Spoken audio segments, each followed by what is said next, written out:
Nós vamos hoje iniciar, propriamente dito, a exposição da carta aos Romanos, uma vez que na aula passada nós fizemos apenas uma introdução da carta. E hoje nós vamos trabalhar Romanos 1, de 1 a 13. Então abra sua Bíblia aí, por favor. Romanos capítulo 1, versos de 1 a 13.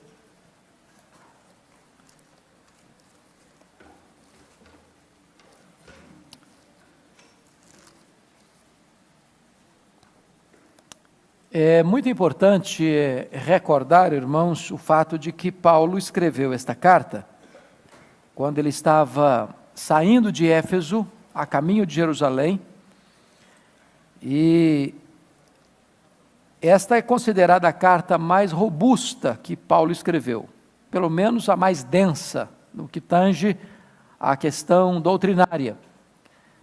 Alguém já disse, portanto, que esta carta, diferente das outras que foram enviadas para as igrejas para resolver algum problema doutrinário presente na igreja, ou algum problema de relacionamento, esta carta é mais um tratado teológico. E esta carta foi, ao longo dos anos, um instrumento nas mãos de Deus para os mais importantes movimentos da história da igreja. A conversão de Agostinho, o desencadear da reforma do século XVI, o reavivamento da Inglaterra do século XVIII. Então, nos grandes momentos da história da igreja, esta carta esteve presente com o seu conteúdo. Agora nós vamos ler os versos de 1 a 13. E eu quero que você, com a Bíblia aberta, acompanhe comigo essa leitura e depois a exposição. Está escrito assim: Paulo, servo de Jesus Cristo, chamado para ser apóstolo, separado para o Evangelho de Deus, o qual foi por Deus outrora prometido por intermédio dos seus profetas nas Sagradas Escrituras, com respeito a seu filho, o qual, segundo a carne, veio da descendência de Davi, e foi designado Filho de Deus, com poder, segundo o Espírito de Santidade, pela ressurreição dos mortos, a saber, Jesus Cristo nosso Senhor, por intermédio de quem viemos a receber graça e apostolado, por amor do seu nome, para a obediência por fé, entre todos os gentios, de cujo número sois também vós, chamados para serdes de Jesus Cristo.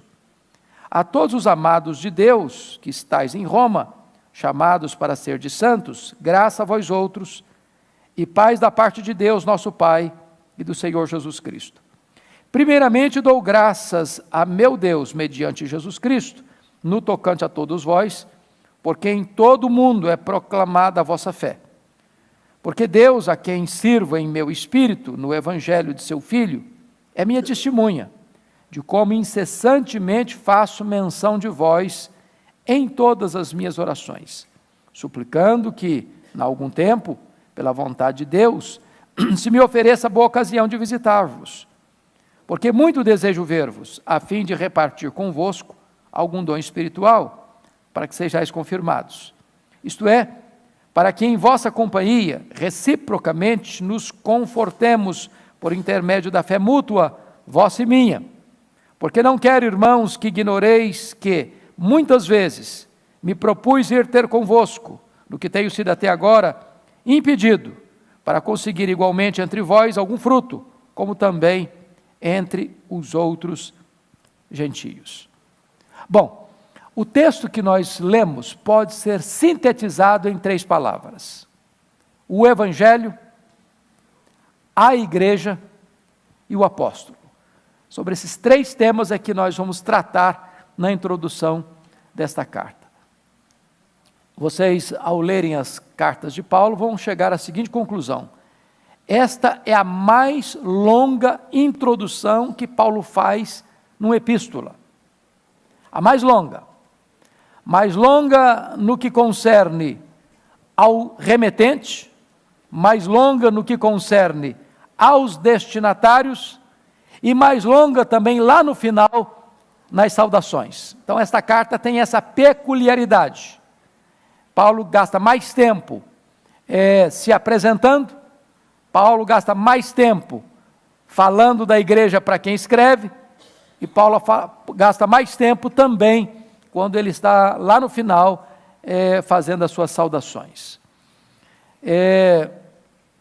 Já falamos, portanto, que esta carta Paulo escreve para uma igreja que ele não conhecia. Paulo não tinha estado em Roma ainda, era a capital do império. Ele desejava estar lá, orava a Deus para estar lá, fora impedido várias vezes de estar lá. E quando escreve essa carta, ele escreve exatamente para manifestar o desejo de estar em Roma, dividir com aqueles irmãos alguns dons espirituais e ser por esta igreja enviado à Espanha. E eu louvo a Deus, irmãos, pela providência. A providência de Deus é maravilhosa. Porque pense comigo, se Paulo, desde o primeiro momento que desejou ir a Roma, tivesse ido a Roma. Não faz sentido eu visitar o Milton e na casa dele escrever uma carta para ele, se eu estou presente com ele. Mas se eu não posso ir na casa dele e visitá-lo, e eu tenho assunto para tratar com ele, o melhor caminho é escrever uma carta. Hoje tem outros recursos, mas naquela época era carta. Então, porque Paulo foi impedido de ir a Roma, o que ele faz? Ele escreve uma carta para a igreja de Roma. E é por isso que nós temos esse precioso legado doutrinário e teológico na Bíblia. Porque Paulo foi impedido de ir. Então ele escreveu. E isso é maravilhoso ver a providência de Deus. Então vamos começar olhando o texto. As marcas do verdadeiro evangelho. Paulo não escreve essa carta para corrigir nenhum problema específico. Paulo escreve essa carta para apresentar nela o evangelho. E aqui eu quero chamar a sua atenção para esta defesa que Paulo faz do evangelho nesse texto introdutório. Primeiro, vamos ver aqui 6 verdades que devem ser destacadas. Em primeiro lugar, o arauto do evangelho.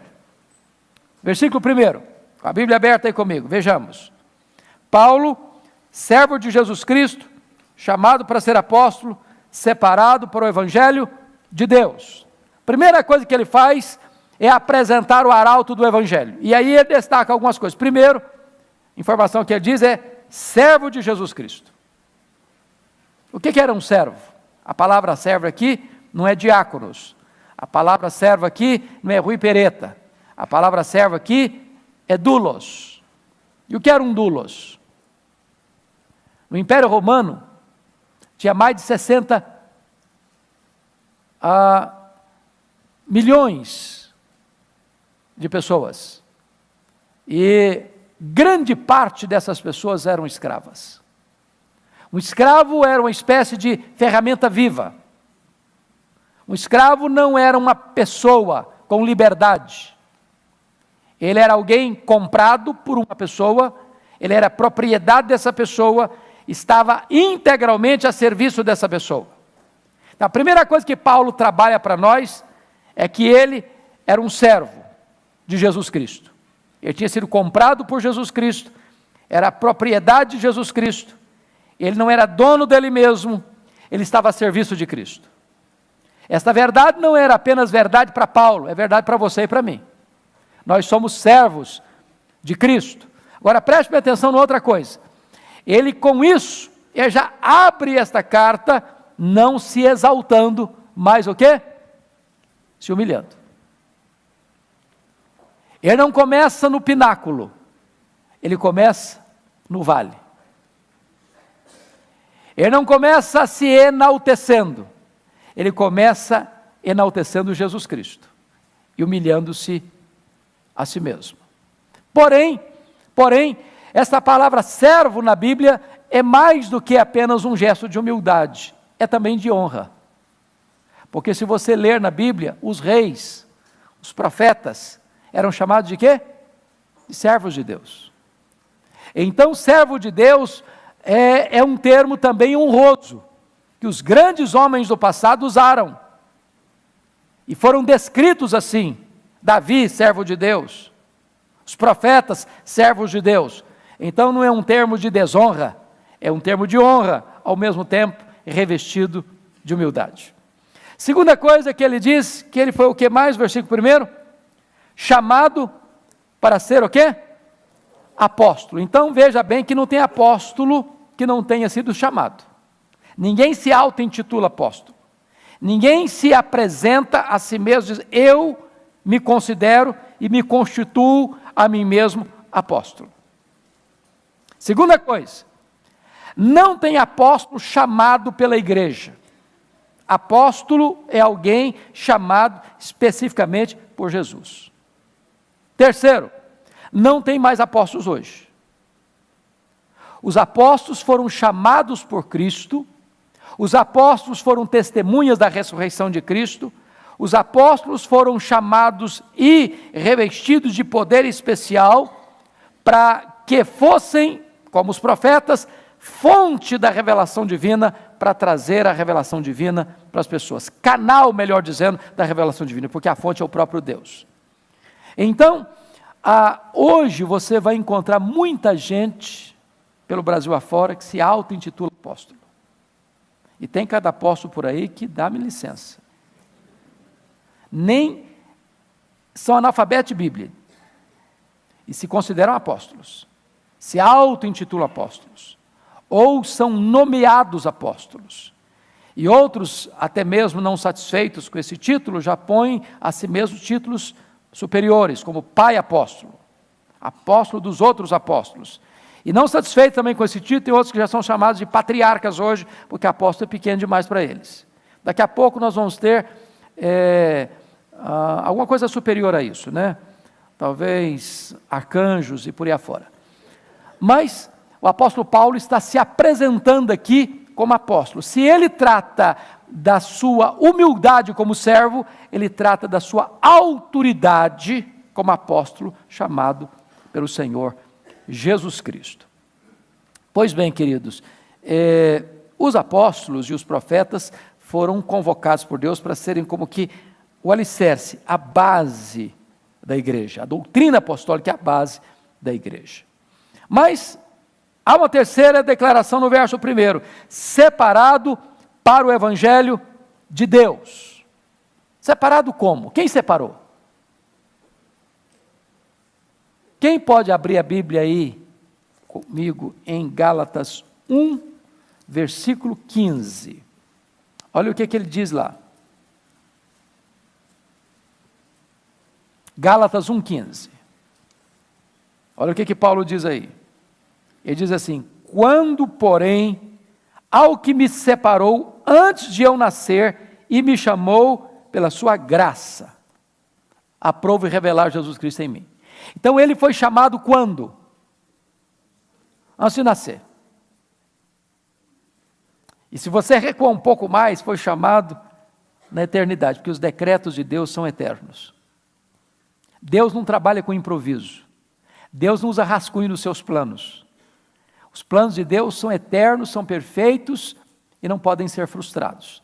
Então note isso, que Deus o havia separado para o evangelho. Agora, se ele foi chamado, olha que coisa interessante, se ele foi separado antes de nascer, você podia pensar, bom, então desde o nascimento assim, ele já nasceu crentinho, bonitinho, assim, bem piedosozinho. Foi isso que aconteceu com ele? Não, ele foi um monstro. Ele foi um assassino. Foi um serial killer. Está escrito isso na Bíblia. Lá em Atos 26, versículo 10, diz que ele encerrou muitos dos santos em prisões, e contra esses muitos dava o seu voto quando os matavam. Então ele mandou matar muita gente. Mas olha que coisa maravilhosa para nós aqui hoje. Tem hora que você olha para uma pessoa e carimba essa pessoa, não tem jeito. Um assassino, um serial killer, um desses poderosos chefes de narcotráfico que manda matar tanta gente, diz, você não tem jeito não, tem esperança para esse cara não. Ou você vê uma pessoa liderando uma religião errada, uma seita terrível, tem jeito não. E de repente essa pessoa já foi separada por Deus antes dela nascer para ser alguém comprometido em levar a boa nova do Evangelho. Deus é Deus, irmãos. A limitação está em nós, jamais em Deus.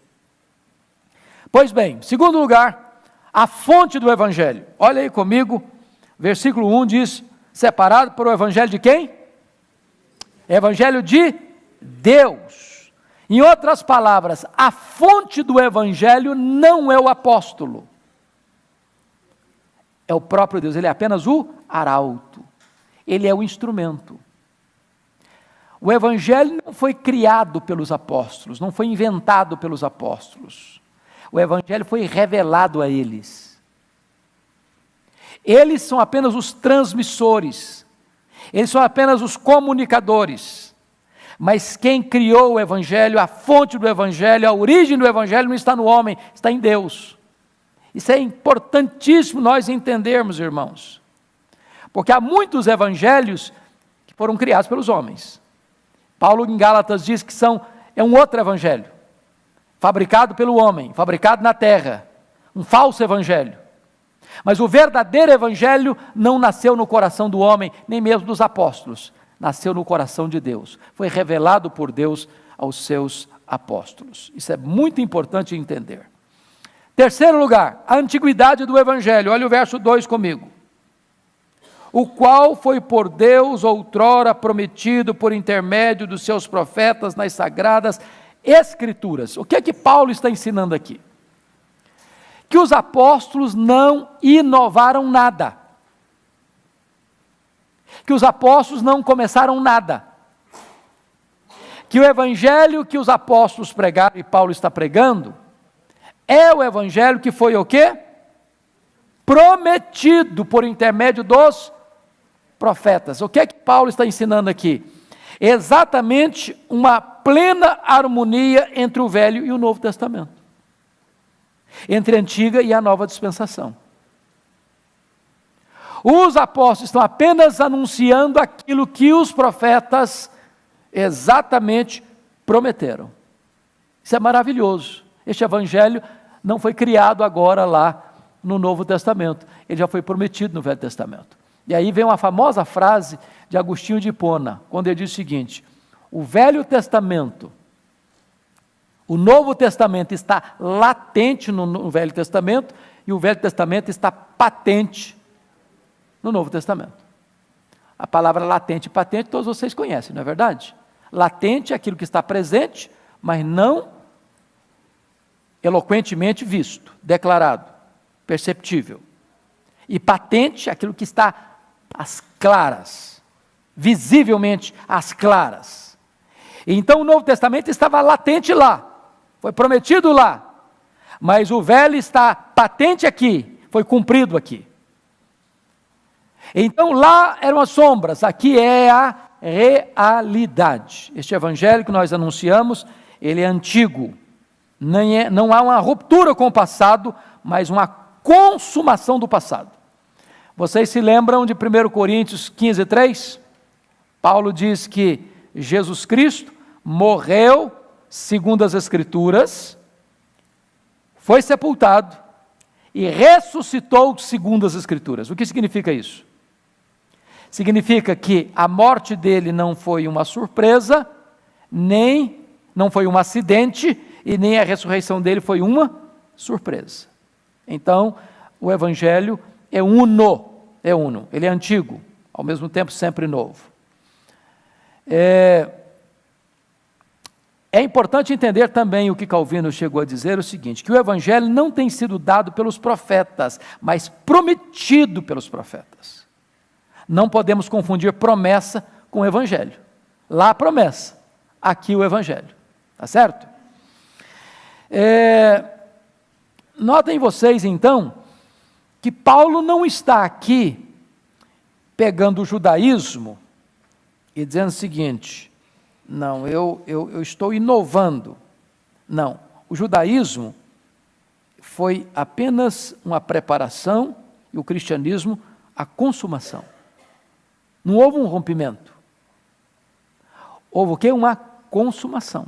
Uma coisa é a promessa, outra coisa é a realidade. É isso que Paulo está nos ensinando aqui. Quarto lugar. A essência do Evangelho. A essência do Evangelho. Olha comigo os versos 3 e 4. Com respeito a seu filho, o qual, segundo a carne, veio da descendência de Davi, e foi designado Filho de Deus com poder, segundo o Espírito de Santidade, pela ressurreição dos mortos, a saber, Jesus Cristo, nosso Senhor. Então veja bem que o Evangelho se resume numa palavra. Que palavra é essa? Jesus Cristo. O Evangelho tem a ver com o Filho de Deus. Não há Evangelho sem Jesus Cristo. Ele é o conteúdo do Evangelho, ele é a essência do Evangelho, ele é a própria razão de ser do Evangelho. Tudo gira em redor dele, do começo até o fim. O Evangelho trata do Filho de Deus. Ele é o eixo, o cerne, o conteúdo e a essência do Evangelho. Agora, aqui, acerca de Jesus, Paulo vai destacar duas coisas importantes. Primeiro, olha o verso 3. Com respeito a seu filho, o qual, segundo a carne, veio da descendência de Davi. Que doutrina ele está tratando aqui? Doutrina da encarnação. Ele viria de que forma? Segundo a carne, da descendência de Davi. Ele foi chamado de filho de Davi. O verbo se fez carne e habitou entre nós. E quando ele entra na história, ele entra exatamente dentro desta dinastia davídica. Ele seria considerado filho de Davi. Ele veio em carne como filho de Davi, da família de Davi, da descendência de Davi. E isso é maravilhoso, que ele está tratando da entrada histórica dele. Por que é importante dizer isso, irmãos? Porque quando Paulo escreve isso, essa verdade não era tão óbvia para eles quanto é para nós, por causa da influência grega, que não acreditava na possibilidade de alguém ser Deus e homem ao mesmo tempo, porque eles não acreditavam que a matéria pudesse ser vazada pela santidade. Eles achavam que a matéria era má. Se a matéria era má e Jesus teve um corpo físico, material, tangível, então não podia ser bom. Se não podia ser bom, então não podia ser Deus. Então essa doutrina era negada no primeiro século. Mas aqui Paulo reafirma isso. Ele veio em carne e ele nasceu como um homem verdadeiro, como um homem real. O corpo dele não era uma emanação, não, como pensavam os docéticos. Era um corpo real. Ele disse, mesmo depois de ressuscitar, Tomé, bota aqui a tua mão. Um corpo real. Né? Mas agora ele vai falar de uma segunda verdade no verso 4. Primeiro ele falou da encarnação. Mas olha o verso 4 comigo. E foi designado Filho de Deus com poder, segundo o Espírito de Santidade, pela quê? Ressurreição dos mortos. Essa era a segunda doutrina negada pelos gnósticos. Porque o que é que os gregos pensavam? Eles acreditavam na imortalidade da alma, mas eles não acreditavam na ressurreição do corpo. Por que eles não acreditavam na ressurreição do corpo? Porque para eles a morte libertava a alma, que é imaterial, do corpo que é material. O corpo é mau, a alma é boa. Então, para a cabeça de um grego, pensar que alguém ressuscitaria e a alma voltaria para um corpo físico, era uma loucura. Porque para eles a matéria é má e o corpo então é mau. Portanto, não faria sentido pensar em ressurreição. Eles negavam a ressurreição. E aqui Paulo reafirma essa doutrina. Ele se encarnou e ele fez o quê? Ressuscitou. Ele morreu e ele ressuscitou. Então, prestem bem atenção nesse aspecto, irmãos. Não há evangelho sem encarnação e sem ressurreição. É por isso que João, nas suas duas epístolas, diz que aquele que nega que Jesus Cristo veio em carne é o anticristo. É o anticristo. Porque o verdadeiro Cristo veio em carne. O verbo se fez carne. E aqueles que negam a ressurreição também não têm evangelho, porque não tem esperança. É o argumento de Paulo em 1 Coríntios capítulo 15. Se Cristo não ressuscitou, é vã a nossa pregação, é vã a vossa fé, somos tidos por falsos testemunhos de Deus, ainda permaneceis nos vossos pecados, os que dormirem em Cristo pereceram. Se Cristo não ressuscitou, então nós somos os mais infelizes de todos os homens. Então comamos e bebamos, porque amanhã morreremos. Mas a ressurreição de Cristo é o pilar da nossa fé, e o túmulo vazio de Cristo é o berço da igreja. quinta verdade que Paulo fala sobre o Evangelho aqui, a abrangência do Evangelho. Olha comigo aí no versículo 5. Por intermédio de quem viemos receber graça e apostolado por amor do seu nome, para a obediência por fé, entre quem? Entre todos os gentios. Então preste atenção que o Evangelho aqui rompe a barreira do judaísmo, extrapola não para os gentios, mas para quem? Para todos os gentios. Não tem mais fronteira geográfica, não tem mais barreira racial, não tem mais barreira linguística. O Evangelho tem um perfil, uma abrangência universal. E aí você vai entender Apocalipse capítulo 5, 9, que o Cordeiro de Deus foi morto para comprar para Deus aqueles que procedem de toda tribo, raça, povo, língua e nação. Onde tiver uma etnia, por mais longínqua, por mais remota, ela está incluída dentro desse projeto de Deus do Evangelho. O Evangelho tem que chegar a eles. Porque Cristo morreu para remir, para comprar com seu sangue aqueles que procedem de toda tribo, raça, língua e nação. Sexta verdade que Paulo fala sobre o Evangelho aqui, que é a finalidade do Evangelho no versículo 5. Olha aqui, por gentileza. Por intermédio de quem viemos a receber graça e apostolado por amor do seu nome, para a obediência por fé entre todos os gentios. Olha que ele fala de salvação, e ele fala de graça, por intermédio de quem viemos a receber graça. A salvação vem de que maneira? Pela graça. Mas como é que você é salvo? É salvo pela graça e tudo bem? Ah, estou salvo pela graça. Essa graça é barata? Essa graça é um salvo-conduto para pecar? Essa graça, ela me salva de qualquer jeito? Um salvo pela graça pode viver uma vida descuidada? No verso 5 diz o seguinte: por amor do seu nome, para o quê? A obediência por fé. Como é que você pode saber que você está salvo pela graça? É se você obedece. Se a sua vida está errada, você ainda não foi salvo pela graça. Se você não obedece o Evangelho, então você não foi salvo pelo Evangelho. Essa é a questão. É de graça, mas quando você é salvo pela graça, você tem o compromisso de obedecer. Pois bem, queridos, vamos ver agora, depois disso, as marcas da verdadeira igreja. Falamos do Evangelho, agora vamos falar da igreja. E aí Paulo começa a descrever a igreja. E veja comigo, por favor, o que ele vai nos ensinar no versículo de número 7. Em primeiro lugar, a igreja é o povo amado de Deus. Olha aí, a todos os amados de Deus que estais em Roma. Você tem alguma dúvida de que você é amado de Deus? Algum dia você já ficou assim, pensando, será que eu sou mesmo?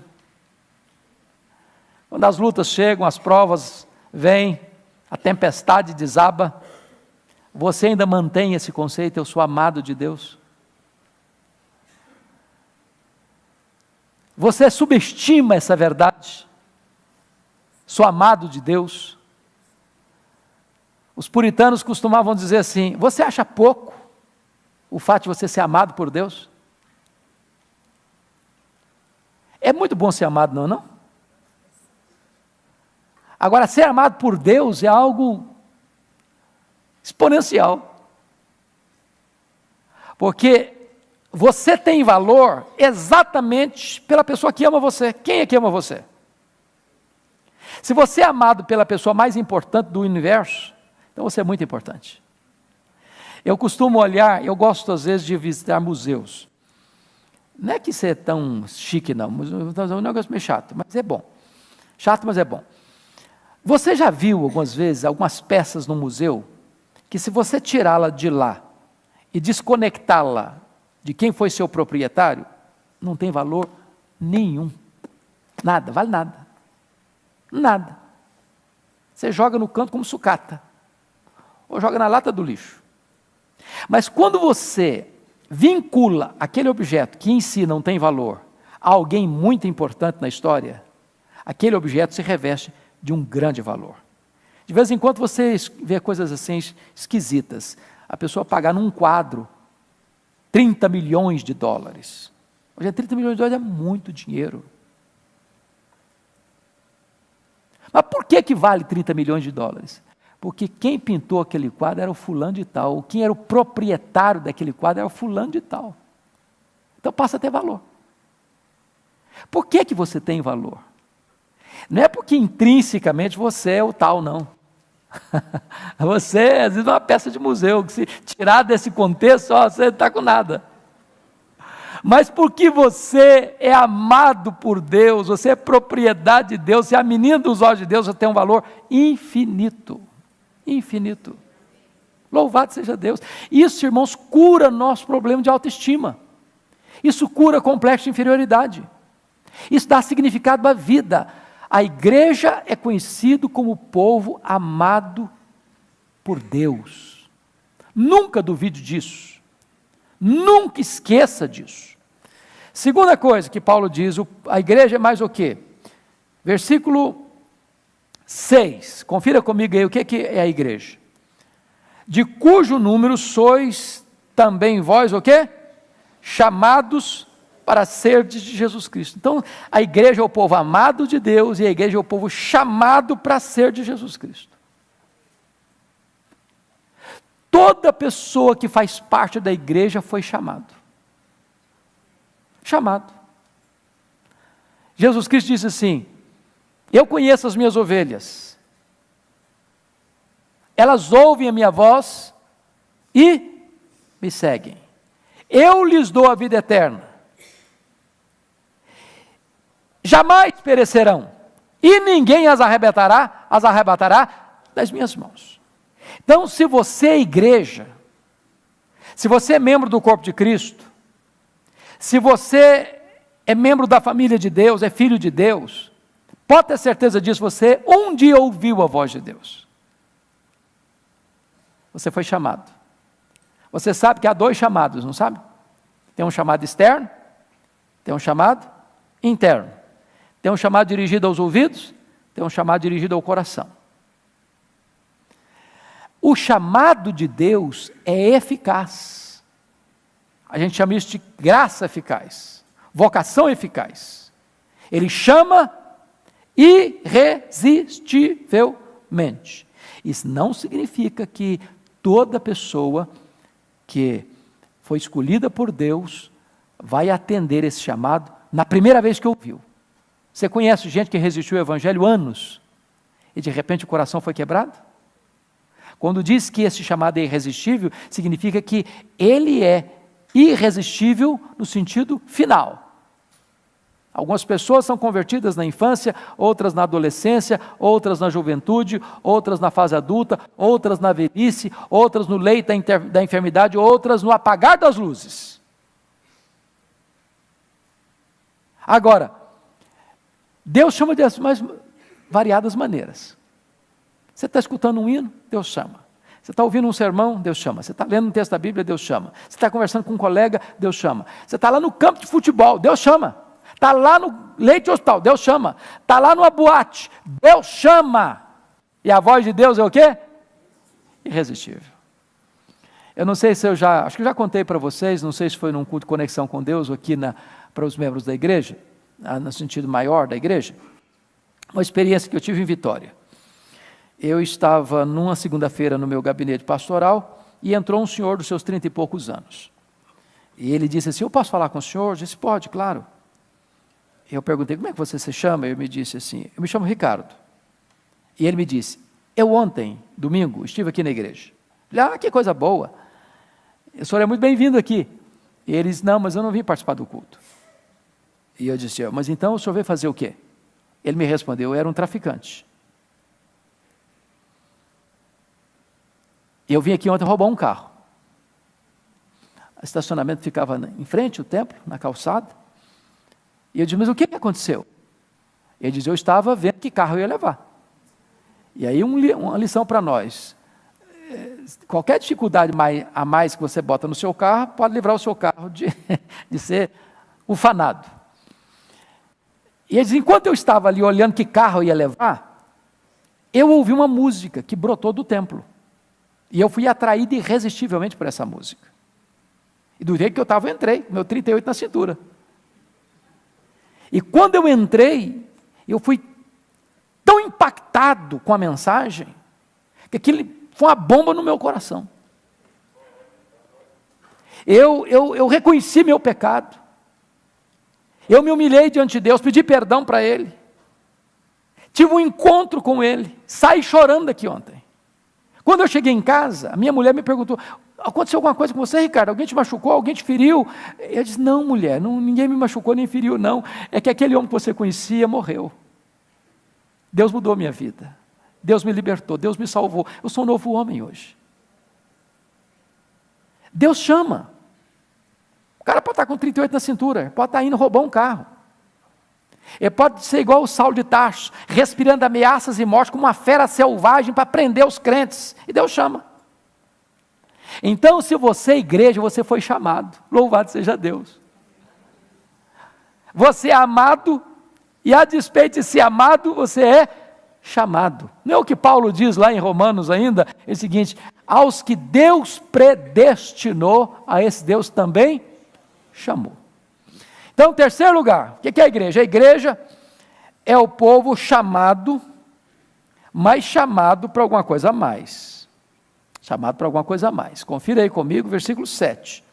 A todos os amados de Deus que estáis em Roma, chamados a quê? Para ser de santos. Então, preste bem atenção nisso. Você não foi chamado para viver na corda bamba. Você não foi chamado para viver uma vida mundana. Você não foi chamado para viver de acordo com a sua cabeça, para fazer o que você quer, para fazer o que der na telha. Você foi chamado para quê? Para ser santo. Esse é um dos grandes dificuldades que algumas pessoas têm com a doutrina da eleição. Porque as pessoas hoje se gabam, algumas pessoas se gabam de ser eleitas e acham que estão seguras. Acham que estão protegidas. Eu sou um eleito de Deus. Ok, glória a Deus, você é um eleito de Deus. Qual a evidência? Qual a prova? Como é que você sabe que você é um eleito de Deus? Qual a evidência que você dá para ser um eleito de Deus? E quando você vai para a Escritura, você vai notar que Deus nos predestinou antes da fundação do mundo, para quê? Para sermos santos e irrepreensíveis. Então, a única evidência que você tem que você é uma pessoa salva é se você está vivendo em santidade. Isso não significa, irmãos, que um salvo não possa cair. Eu vou tratar desse assunto, se Deus permitir, no culto das 11. Que um salvo não possa cometer um grave pecado. Que um salvo não possa cair em desgraça num determinado momento da vida. Mas o que acontece quando um salvo cai? O que acontece? Arrepende. Ele se quebranta. Ele não tem prazer no pecado. Ele volta. Ele confessa. Ele abandona. E ele volta de novo à comunhão com Deus, com os irmãos. Por quê? Porque se ele é igreja, ele foi amado, mas ele foi chamado para quê? Para ser santo. Para ser santo. Então, vamos um pouquinho mais. Talvez é importante dizer isso aqui, para nós entendermos uma diferença que a Bíblia faz, e se a gente não tiver essa percepção, pode cometer um equívoco de interpretação. Você é santo e você está sendo santificado. Há duas formas de ser santo, que se chama de santidade posicional e santidade processual. A santidade posicional é o seguinte: no momento que você creu no Senhor Jesus, você é santo. Você já conversou com alguém assim, de uma forma muito informal, e diz: e aí, santo, tudo bem? O cara fala: não sou santo não. O que a pessoa está entendendo com isso? Quando você diz, você é santo, você está dizendo, você é um santo, posicionalmente você é santo, você foi separado por Deus. Agora, No momento em que você foi separado para ser propriedade exclusiva de Deus, começa um processo de transformação gradual à imagem e semelhança de Jesus Cristo, até você chegar à varonilidade do varão perfeito. Então isso é um processo. Então tem duas santidades. A Bíblia fala, duas formas de ser santo. Santo posicional, você já é santo. Aos santos que vivem em Roma, aos santos que vivem em Éfeso, aos santos que vivem em Colossos, você já é santo. Aos santos que vivem em São Paulo, você é santo. Agora, você está num processo de santificação até a glorificação. Quarto lugar, a igreja é o povo que recebe graça e paz. Olha o versículo 7 comigo. A todos os amados que estáis em Roma, chamados para ser de santos, graça a vós outros e paz da parte de Deus, nosso Pai, e do Senhor Jesus Cristo. Então vamos entender isso aqui. Vamos entender isso aqui. Se você é salvo, se você faz parte da igreja, você tem duas coisas. Você tem graça e você tem paz. O que é graça e o que é paz? Graça é a raiz, paz é o fruto. Graça é a causa, paz é a consequência. Não tem graça sem paz e não tem paz sem graça. Querer ter paz com Deus sem graça é impossível. Não, eu vou ter paz com Deus porque agora eu vou fazer boas obras, eu vou fazer caridade, eu vou me sacrificar, eu vou me flagelar, eu vou para um mosteiro, eu vou jejuar toda semana. Não, você não vai ter paz. Você não vai ter paz. Você não constrói a sua própria paz.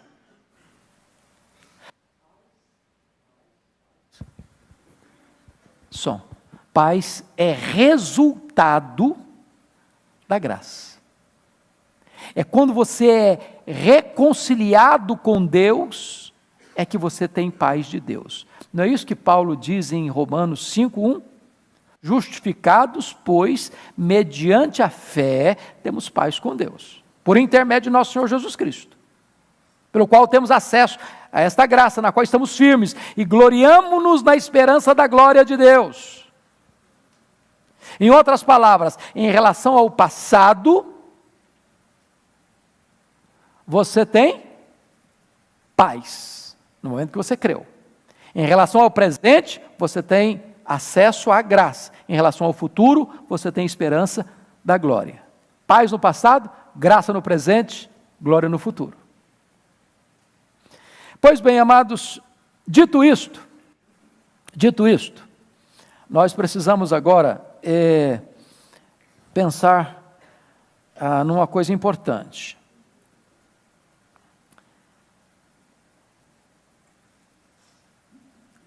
Pensa comigo no que é graça.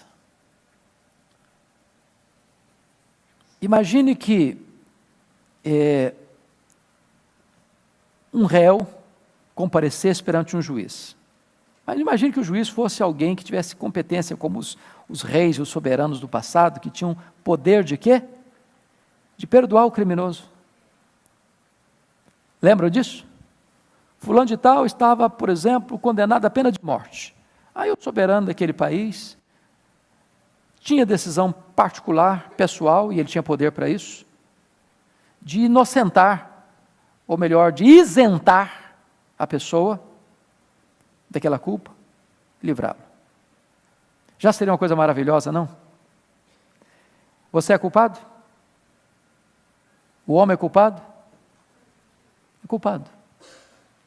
Todos pecaram.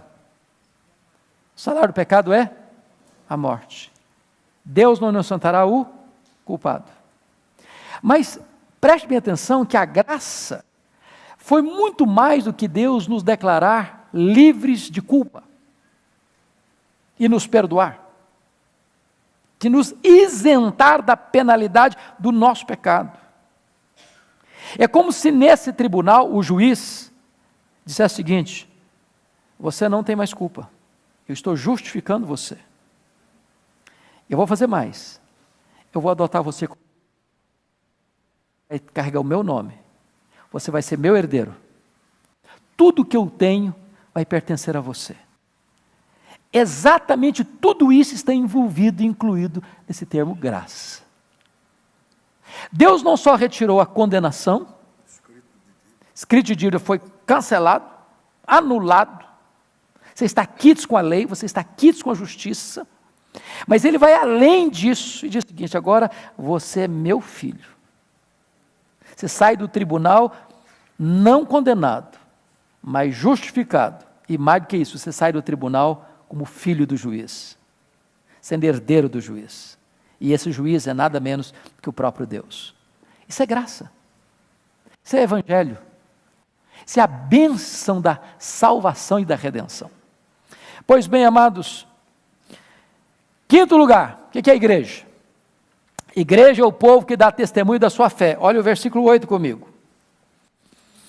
Primeiramente dou graças ao meu Deus, mediante Jesus Cristo, no tocante a todos vós, porque em todo mundo é o quê? Proclamada a vossa fé. Então preste bem atenção nisso, irmãos, que é uma corrente, que não pode ser interrompida. Você foi amado, você foi chamado, você foi alvo da graça, você agora tem paz, mas este evangelho não pode ser retido na sua vida. Isso seria uma covardia, isso seria uma falta de gratidão, isso seria um sentimento de egoísmo extremo. Para evocar a música do Roberto Carlos, que você me aqueça nesse inverno, e que os demais vão para o inferno. Eu estou bem, se vira os outros. Eu estou salvo, que se dane os outros. Eu vou para o céu, que os outros vão para o inferno. Não me interessa. Se você é alguém salvo, você não pode reter essa mensagem só para você.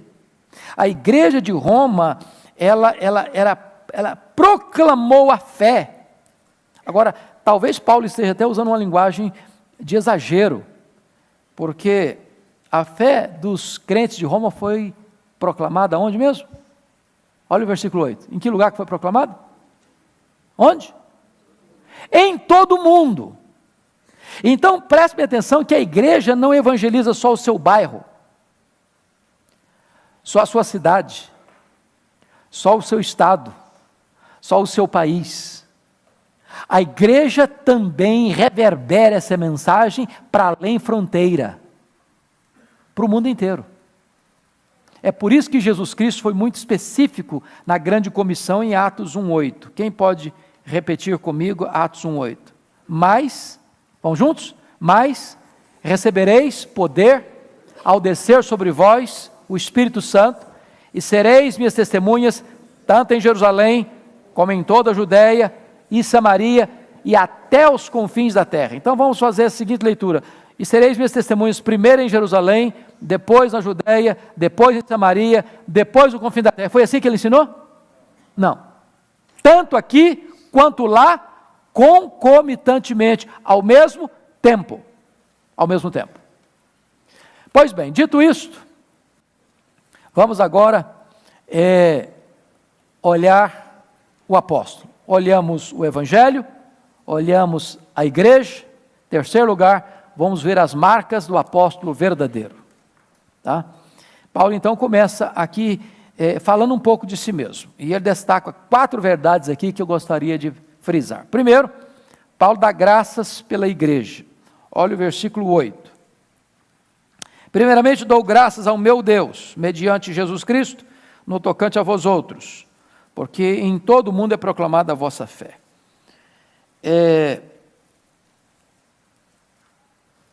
Paulo não ataca a igreja, ele não critica a igreja, ele dá graças a Deus pela igreja.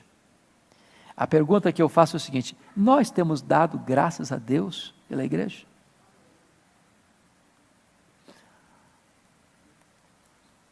Quando você se assenta ao redor da sua mesa para a refeição, o comentário ao redor da mesa é dar graças a Deus pela igreja ou criticar a igreja? Esse é um ponto importante, irmãos. Um crente dá graças a Deus pela igreja. A igreja militante tem problema? Tem. Tem luta também? Tem queda também? Tem. Ele não está dando graças aqui pela igreja triunfante. Está dando graças pela igreja militante. A igreja aqui tem problema, sabe por quê? Porque eu faço parte dela. Porque você faz parte dela. Então qual é o problema da igreja? Somos nós. Qual é a fraqueza da igreja? Somos nós. Apesar de sermos quem somos, igreja militante, qual é a nossa postura? Dar graças a Deus por ela. Então eu gostaria de sugerir a você, pare de criticar a igreja, pare de falar mal da igreja, pare de falar mal dos líderes da sua igreja, pare de falar mal das famílias da sua igreja, comece a dar graças, comece a dar graças. Essa foi a postura de Paulo. Agora preste atenção nisso, quantas vezes Paulo tinha estado em Roma antes de escrever essa carta? Quantas vezes? Quantas? Nenhuma. Você já deu graças por uma igreja que você nunca visitou? Preste atenção que às vezes nós somos muito egoístas nas nossas relações e muito limitados nos nossos sentimentos. Se você perceber, é necessário você amar e dar graças até por aqueles que você nunca viu. Então essa é a característica de um homem de Deus. Ele dá graças pela igreja. Segunda característica de Paulo aqui, Paulo ora pela igreja. Olha os versos 9 e 10. Você pode ler comigo os versos 9 e 10? Vamos juntos?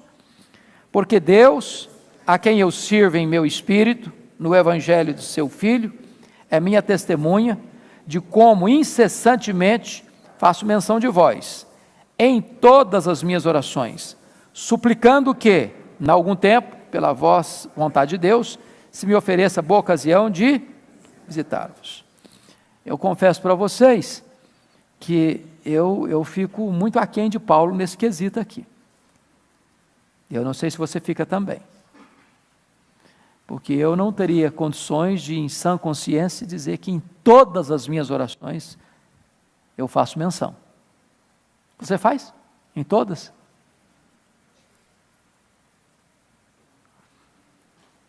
A nossa vida de oração é pobre. A nossa vida de oração é limitada, quando passado por esse crivo de testemunho de Paulo aqui.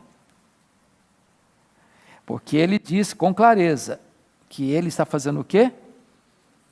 Como incessantemente. Então não é hoje, daqui a uma semana, daqui a outro mês, incessantemente. O que é uma coisa incessante? Não para, não cessa. Faço menção de vós.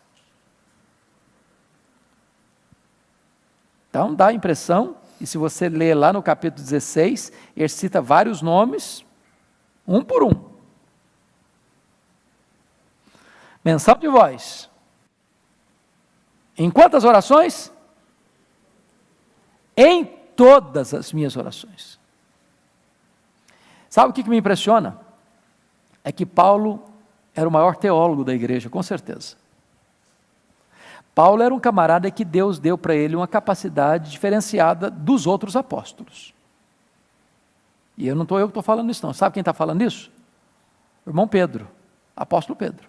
Quer dar uma olhadinha nisso? Olha lá comigo, 2 de Pedro, capítulo 3. 2 de Pedro, capítulo 3. Versículo 15 e 16. Olha o que Pedro vai falar sobre o seu colega Paulo. Ele diz assim: e tende por salvação, todos estão comigo? Então vamos juntos, todos juntos. E tende por salvação a longanimidade de nosso Senhor, como igualmente o nosso amado irmão Paulo os escreveu, segundo a sabedoria que lhe foi dada. Ao falar acerca desses assuntos, como de fato costuma fazer em todas as suas epístolas, nas quais acerta as coisas difíceis difíceis de entender, que os ignorantes e instáveis deturpam, como também deturpam as demais escrituras, para a própria destruição deles. Então, se você tiver, ao ler Paulo, você fala, gente, mas está difícil de entender isso aqui, não fica assim com complexo de inferioridade, não, porque Pedro pensava a mesma coisa. Paulo foi um negócio assim diferenciado. Deus deu para ele uma sabedoria diferenciada. Mas o ponto que eu estou chamando a atenção é o seguinte: o maior teólogo era um homem profundamente comprometido com o quê? Oração. Hoje tem muita gente que tem a cabeça tão grande que acha que não precisa orar mais. Quanto mais se conhece, menos se ora. É triste isso. É triste. Que as pessoas mais iluminadas, em torno do ponto de vista de conhecimento, são as pessoas que menos oram. Paulo é alguém que ora incessantemente. Pois bem, amados, terceiro lugar, versículo 13, Paulo é alguém que anseia ver a igreja. Olha o verso 11 comigo. Porque muito desejo ver-vos, a fim de repartir convosco algum dom espiritual, para que sejais confirmados. Agora o versículo 13, leia comigo por favor. Porque não quero, irmãos, que ignoreis, que muitas vezes me propus ir ter convosco, no que tenho sido até agora impedido, para conseguir igualmente entre vós algum fruto, como também entre os outros gentios. Bom, trocando em miúdos isso aqui, é uma frase muito conhecida nossa. Pastor tem que ter o quê? Cheiro de ovelha. Pastor gosta de ficar perto do povo. Gosta de estar perto da igreja. Paulo não era um superstar, um popstar, que gostava do glamour do ministério, que gostava de pregar para grandes multidões, mas não queria que ninguém encostasse nele. Que tem hoje algumas pessoas tão importantes que elas só chegam quando o culto já começou e só saem antes do culto acabar. Por quê? É popstar. Você já viu quando tem um time, assim, um jogo muito importante, aí um jogador se destaca muito, e fez 2, 3 gols na partida e tal, e o técnico estrategicamente tira o cara, faltando 3 minutos para encerrar a partida? Por quê? Para o estádio inteiro aplaudir o cara. Ele é o cara. Os holofotes estão em cima dele. Ele tem que ser reconhecido e destacado. Tem pastor hoje que anda com capangas, guarda-costas. O cara é importantíssimo. Tem uns que quando eles entram no templo, as luzes vão acendendo em cima dele. Verdade. A cadeira dele não é igual a dos demais. A cadeira dele é um trono. E ai de quem se assentar naquela cadeira. Paulo é um apóstolo, e o maior apóstolo, e o maior teólogo. E ele diz o seguinte: o desejo dele é estar perto do povo. Desejo dele. Um dia um desses cidadãos aí me disse o seguinte: eu gosto do povo, mas não gosto de gente me encostando, me abraçando. Cheguei em casa todo amarrotado. Paulo não era assim. Paulo tinha cheiro de gente. Pastor tem cheiro de ovelha. Mas, quarto lugar, irmãos, Paulo deseja ter uma relação de reciprocidade com a igreja. Olha comigo os versos 11 e 13 de novo. Olha aí. Porque muito desejo ver-vos, a fim de repartir convosco algum dom espiritual, para que sejais confirmados. Agora o 13. Porque não quero, irmãos, que ignoreis que muitas vezes me propus ir ter convosco, do que tenho sido até agora impedido, para conseguir igualmente entre vós algum fruto, como também entre outros gentios. Eu acho isso maravilhoso, porque no verso 12, ele diz assim: isto é, para que em vossa companhia, reciprocamente nos confortemos por intermédio da fé mútua, vossa e minha. O que vocês estão percebendo aqui? Ele é o apóstolo Paulo. Aquele irmão que Pedro disse, olha, Deus deu para ele uma sabedoria especial. E ele está chegando assim, olha, eu vou lá, porque eu tenho muita coisa para dar para vocês. Você não tem nada para contribuir comigo. Eu já sou o apóstolo Paulo, está entendendo? Eu sou o cara. Não, ele está dizendo o seguinte, eu vou, e vocês vão me confortar, e eu vou confortar vocês. Eu vou receber de vocês também. Meus irmãos, você nunca é tão grande como quando você é o quê? Humilde. Humilde. A pessoa que acha que não tem nada mais para aprender, ele não sabe ainda o que é, não sabe o que é saber. Até uma criança pode ensinar a gente. Até um analfabeto pode ensinar a gente. Não subestime o que as pessoas podem oferecer para você. Isso me lembra o Evandro me contou uma história engraçada há poucos dias, de uma cidade interior, que tinha um juiz muito respeitado na cidade. E um dia, esse juiz foi à igreja. O pastor ficou sabendo com antecedência que ele ia, o pastor preparou aquele sermão, sabe assim, encomendado, cheio de filosofia, rebuscado, bonito, citou tudo, um monte de gente importante da história, fez aquele negócio assim, uma peça oratória. E aí, senta do lado do juiz um irmãozinho analfabeto. E o irmãozinho, lá pelas tantas, olha para o camarada e começa a falar com ele firme. De repente esse juiz se quebranta, começa a chorar. Aí o pastor ficou todo empolgado, falou, já pensou, o cara gostou do meu sermão mesmo, impactou o cara, quebrantou o homem.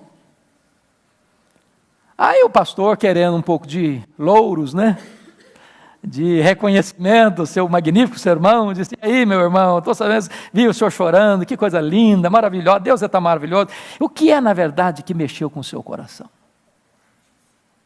Aí o juiz disse, pastor, nada do que o senhor falou, nada, nada, o senhor falou, não falou nada comigo. Mas aquele irmãozinho lá, o senhor viu? Não leva em conta, não, tadinho, ele é analfabeto, esquece. Pois é, foi aquele irmãozinho que botou o dedo no meu nariz e disse, se o senhor não se arrepender, o senhor vai para o inferno. Porque troço mexeu comigo. Entendeu? Deus, meu filho, Deus ensina. Ele pode pegar um analfabeto e mexer com o cara mais intelectual. Paulo entende isso, eu vou dar e eu vou o quê? Receber, a nossa fé mútua. Mútua. Ok, amados, vamos ficar por aqui hoje? Que Deus nos ajude, nós só estamos começando essa gloriosa jornada em Romanos. Estudar Romanos é algo que aquece o coração, inflama a alma. Que Deus nos ajude, que Deus nos abençoe. Vou pedir a Maria Zuleika, por favor, para fazer uma oração. Não sei se consegue vai chegar um microfone para você aí, para que todos possam ouvir sua oração e depois teremos um tempo de recesso até o culto das 11. Deus amado, Pai de infinita graça, nós bendizemos o Seu nome, Pai. Te agradecemos pelo Teu amor revelado na palavra, Senhor, e pela graça infinita, Senhor, de poder ter acesso a ela. Obrigada por Jesus Cristo, Pai, a consumação da nossa fé. E, ó Deus, o que nós te pedimos é que tudo isso que aprendemos, Senhor, tão lindamente, Senhor, ensinado pelo nosso pastor, que isso encontre lugar, Senhor, no nosso dia a dia. Que isso seja vida, Pai. Que esse alimento tão farto e tão nutritivo para a nossa alma entre na nossa corrente sanguínea, Pai. E que a gente possa viver a Tua palavra. Muito obrigada pelo dia de hoje, Senhor. Obrigada pelo que o Senhor já nos deu e obrigada por tudo que o Senhor ainda fará. No nome santo de Jesus, nós te agradecemos. Amém. Deus abençoe, queridos. Até daqui a pouquinho, às 11, quando teremos o culto, com a graça de Deus.